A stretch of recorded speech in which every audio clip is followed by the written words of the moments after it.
Tudo bem, pessoal? Continuando então o conteúdo, eu demorei um pouquinho para postar as aulas porque eu preferi terminar a apostila, o material de apoio que vocês vão ver já tá no AVA disponibilizado, ele tá totalmente completo, tá? Então tem aí todos os tipos penais, desde quando a gente começou a estudar e vai até o final do conteúdo programático, tá? Então vocês vão ter aí um material completo, completíssimo, tanto para vocês estudarem o conteúdo para a matéria nossa, tanto para vocês estudarem para a OAB, para quem quiser fazer concurso aí de nível médio ou assim que se formar, né, vai poder ter esse material consigo, tá? É um material atualizado, recente, tá? Então, claro, conforme houverem outras alterações futuras, vocês vão adequando. Porém, ele atualmente é totalmente atualizado, tá bom?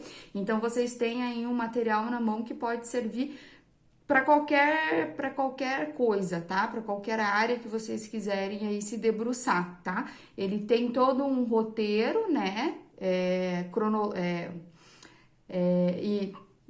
Que segue o próprio Código Penal, tá? Desde do 121 aí vai até o 300 e...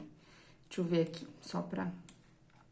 Vai até o 357, tá? Então, assim, vocês têm um material bem bacana aí, bem completinho para poderem estudar e para poderem se preparar, tanto para as provas, né, para finalizar aí a faculdade, mas principalmente para poderem estudar para OAB, para cursinho, o que vocês quiserem fazer aí para frente, tá? Concurso de ensino médio, concurso de ensino superior, para quem tem interesse, né, nas carreiras jurídicas, também pode utilizar esse material, tá bom? Na primeira parte lá, então, claro, é um material extenso, por isso eu acabei demorando mais para finalizar ele e acabei dando prioridade para ele do que às vezes até mesmo para a própria aula, porque pelo menos com ele vocês têm aí como tanto seguir a aula, né, como ter a base para estudar, né? Às vezes a aula você está assistindo, você quer anotar. Você com o material pronto, com as apostilas prontas, você imprime se quiser ou vai fazendo anotação. Se eu não me engano, eu disponibilizei ela em Word para vocês lá no AVA. Então você baixa e abre ela em Word e vai anotando tudo que você quiser, tá? Facilita bastante aí para vocês e vocês ficam com o material bem completo. Beleza? Então, gente, a aula 6, a gente finalizou todos os crimes contra a liberdade sexual, tá? E agora a gente já começa nos crimes contra a família. Esses crimes contra a família, gente, assistência familiar, eles vão falar de abandono material, abandono intelectual, tá? Crimes contra a saúde pública, esse é o seguinte. Então, principalmente, gente, o abandono material e o abandono intelectual é o quê, né? É um consectário lógico aí, a legislação civil traz pra gente um consectário lógico no direito penal da obrigação de você prestar auxílio financeiro, tá? Auxílio aí para subsistência de quem? Ascendente, descendente, cônjuge, tá? Lembrando aí do CAD, lembram do CAD no Código Penal? Que a gente sempre fala cônjuge, ascendente, descendente, irmão. Essas pessoas, tá? Se precisarem de assistência material sua, né, ou porque estão desempregadas, ou porque estão com algum tipo de deficiência, algum tipo de invalidez, você, como familiar, possui a obrigação legal de auxílio material, tá? As pessoas às vezes acham que não, mas sim, isso é previsão tanto do Código Civil e tem consequências penais, né? Acontece aí uma infração criminal, né? Uma violação do tipo penal se você não auxiliar, tá? Então começa ali no 244 e o tipo fala assim, vou ler para vocês. Deixar sem justa causa de prover a subsistência do cônjuge ou de filho menor de 18 anos, ou inapto para trabalho, ou de ascendente inválido ou maior de 60 anos, não lhes proporcionando os recursos necessários ou faltando ao pagamento de pensão alimentícia judicial acordada, fixada ou majorada, deixar sem justa causa de socorrer descendente ou ascendente gravemente enfermo, tá? Então aí é um abandono material, você responde. A pena aí é de detenção de 1 a 4 anos e multa, de 1 a 10 vezes o maior salário mínimo vigente no país, tá? Então a multa pode ir de 1.045, que é o salário mínimo atual, até 10 vezes 1.045, tá? É um crime, então, que ele se consuma no momento em que você deixa de prestar assistência, tá? É o abandono material, então ele é um crime material sem justa causa, gente. O que é o sem justa causa? Você deixa por deixar, você se omite, é um crime omissivo, tá? Ele é um crime omissivo impróprio, porque o próprio tipo não fala que você pratica a omissão propriamente. Porém, você subentende que você, ao invés de agir, deixa de agir. Então, a gente fala que é o tipo omissivo impróprio, tá? Então, é um crime que você simplesmente vê que a pessoa precisa e nada faz, tá? Liga o foda-se, né? Literalmente. Então, o dolo, nesse caso, gente, ele é um dolo intencional, tá? Você efetivamente deixa de prestar porque quer, ou um dolo eventual, você também responde por um dolo eventual, tá? Você sabe que a pessoa precisa, mas você de repente, mas eu nem achava que era tanto, né? Eu nem achava que a situação era tão grave, mas você foi verificar? Não, achei que não era necessário. Então, assim, você liga o foda-se, né? Você não tá nem aí pra situação. Então, você ainda pode responder, inclusive, pela eventualidade do seu dolo, tá?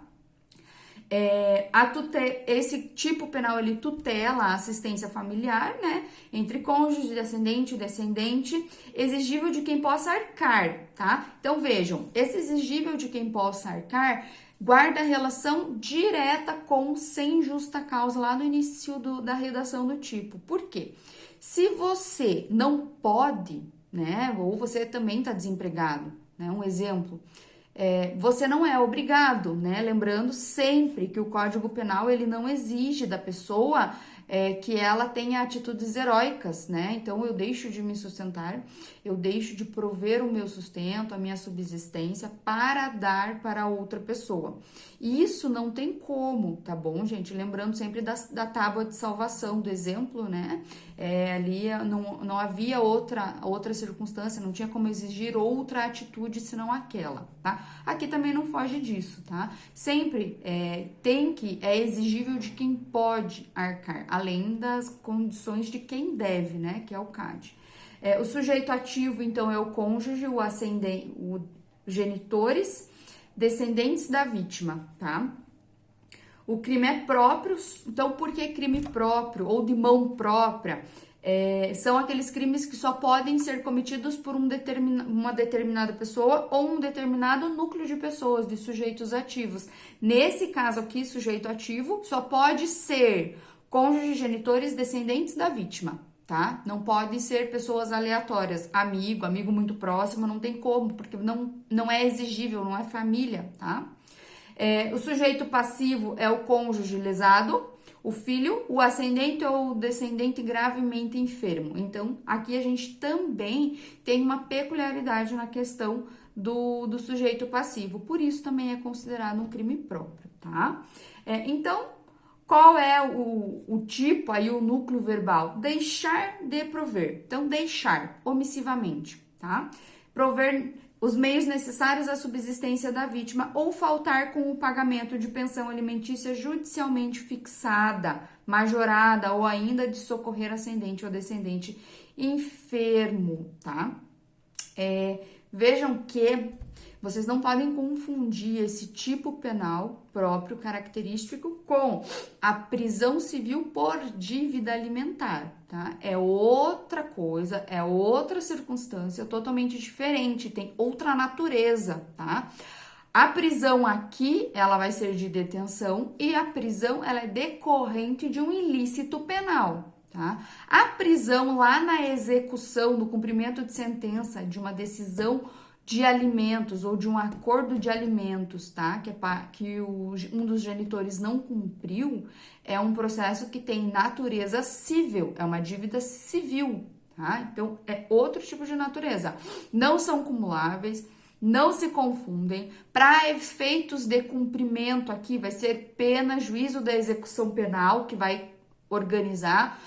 Para efeitos de quem está preso por não cumprir alimentos, ele fica preso no presídio, tá? Porém, não existe aí uma titularidade de cumprimento de pena, então o juízo da execução penal não tem nada a ver com isso, ele sequer fica ciente, tá? De que aquela pessoa está presa, tá bom? Então, geralmente fica preso na delegacia, se não tem local, vai pro presídio, tá? Se for aí 30, 60, 90 dias. Mas a regra é em cela separada dentro dos presídios da localidade ali onde onde o mandado está sendo cumprido ou foi cumprido, tá? Então, o abandono material, gente, ele efetivamente é a falta de assistência material, é a falta de dar comida, é a falta de auxiliar a tomar banho pro asseio pessoal, é a falta de você estar presente para auxiliar no dia a dia, tá? É diferente, são coisas diferentes. Por que que eu falo isso? Porque no 246, tá? A gente vai ter o tipo do abandono intelectual, tá? E o abandono intelectual, ele vai estar restrito somente à educação. Então, o abandono intelectual é aquele pai ou aquela mãe que não inscreve, que não insere o seu filho na educação regular primária, tá? Por que primária? Porque o ensino fundamental, o ensino médio, ele já não é mais como se ele já não caracteriza mais o tipo penal, porque existe esse requisito temporal, esse lapso temporal, tá? O tipo penal, ele fala em educação primária expressamente, então, primária da primeira à quarta série, primeira à quarta série, tá? Até o ensino fundamental, aí ele já não estaria incluído. Claro que, veja, para caracterizar crime, gente, óbvio que um pai ou uma mãe que deixa de inserir o seu filho ou que o seu filho não vai mais para a escola, né? Ele tá aí no ensino fundamental.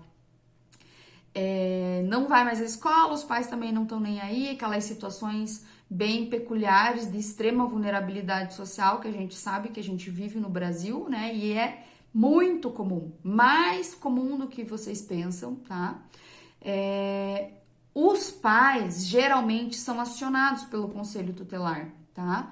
Porém, se a criança já está no período da educação fundamental, que vai até o ensino fundamental, mas eu acho que é da quarta até o nono ano, né? O fundamental, do quinto ao nono, não sei bem ao certo. E deixa de inserir o seu filho, ou o seu filho deixa de ir para aula e não toma providências, provavelmente esses pais vão sofrer aí alguma espécie de sanção por parte tanto do conselho tutelar quanto por parte do juiz da infância e da juventude, tá? Porém, gente, isso é cível. Não se confunde aqui com a parte penal, que prevê a instrução primária do filho, tá? Primeira a quarta série. E a detenção é de 15 dias a um mês ou multa, né? Então, como é uma pena baixíssima e é uma prisão tipo detenção, então pode ser substituído por multa e daí vai ser naquela proporção que a LEP prevê, que o Código Penal prevê, 30 dias multa, tá? A Constituição Federal e a previsão desse artigo do Código Penal, ele é uma consequência lógica do direito à educação previsto na Constituição Federal. Por isso, né, tanto o abandono intelectual quanto o abandono material, os dois têm aí amparo na Constituição Federal, por isso eles não caem em desuso e não caíram em desuso. Ainda que raramente a gente veja pais, ascendentes, descendentes sendo responsabilizados por esse tipo de conduta, tá? Na prática, a gente quase nunca vê, tá? Porém, a gente pode, tem essa possibilidade, tá? Também é irrelevante o fato de os filhos habitarem na companhia dos pais, tá? Então, os filhos residem com a avó, né? E o avô e a avó não têm a guarda definida dessa criança, a guarda legal, né? Então, quem exerce o poder familiar, a gente não fala mais em pátrio poder, a gente fala poder familiar. Quem exerce o poder familiar ainda é os pais, né? Porque eles não perderam a guarda desse filho, a guarda dessa criança. Então, quem responde criminalmente são os pais. Se caso os avós, né? Essa criança reside com os avós e os avós tivessem a guarda definitiva dessa criança, aí quem responderia criminalmente seria os avós, tá? Porque a responsabilidade legal da guarda, do exercício do poder familiar aí, do exercício, que é um pouquinho diferente. Mas assim, a grosso modo, do exercício do poder familiar efetivamente é esse detentor dessa guarda, tá? Então a gente também tem esse detalhe. Ainda existe crime quando os pais deixam de matricular o filho por convicção religiosa ou quando querem educar o próprio filho. Então, esses tempos atrás, gente, tava aí bem na onda os pais que queriam educar os filhos em casa, né? Educação livre, liberal, porque diz que não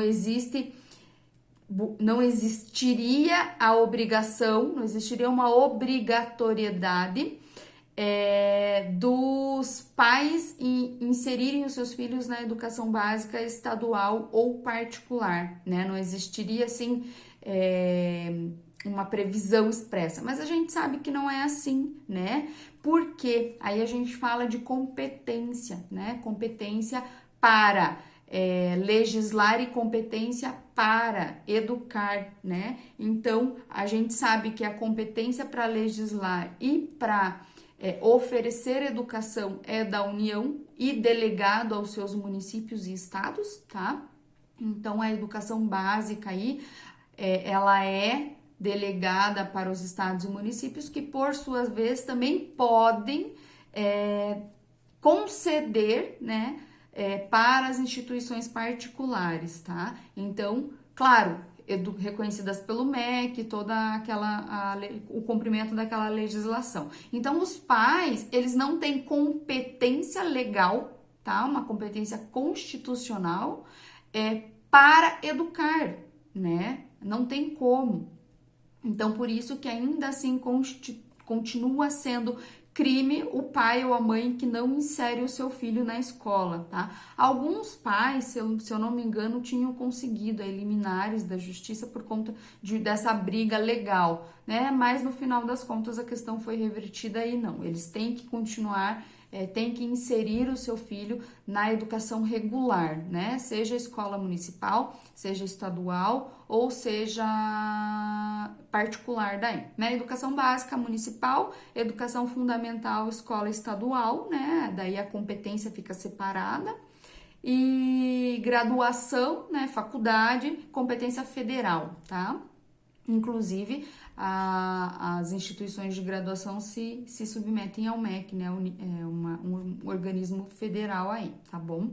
Gente, sobre os tipos penais aí dos crimes contra a família, a gente tem também, não tá aqui no material, acabei de ver que eu não coloquei, mas a gente também tem a questão, existem algumas hipóteses que gerariam, tem a previsão na legislação civil, que geravam, né, efeitos na legislação penal, tá? Que era a questão do adultério, porque era crime e não é mais, e quando existia, estava inserido nesse capítulo aqui, tá? Não tá porque ele já foi revogado, mas não custa a gente saber, tá?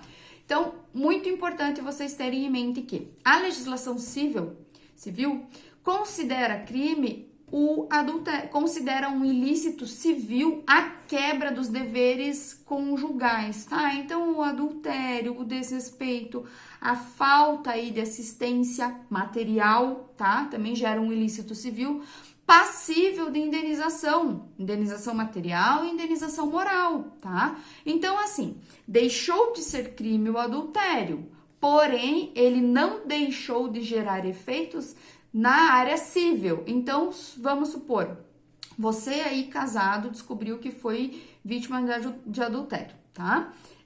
Tem provas, tem tudo, você pede o divórcio, você não vai mais poder denunciar aquele seu cônjuge por adultério, antes previsto na legislação penal. Porém, você ainda conseguirá uma reparação na legislação civil, tá? Uma ação aí, uma ação declaratória, indenizatória, tá bom? Então, cumular um divórcio com danos morais, né? A reparação civil pelo ilícito praticado, né? Porque afinal de contas o casamento é um contrato, tá bom?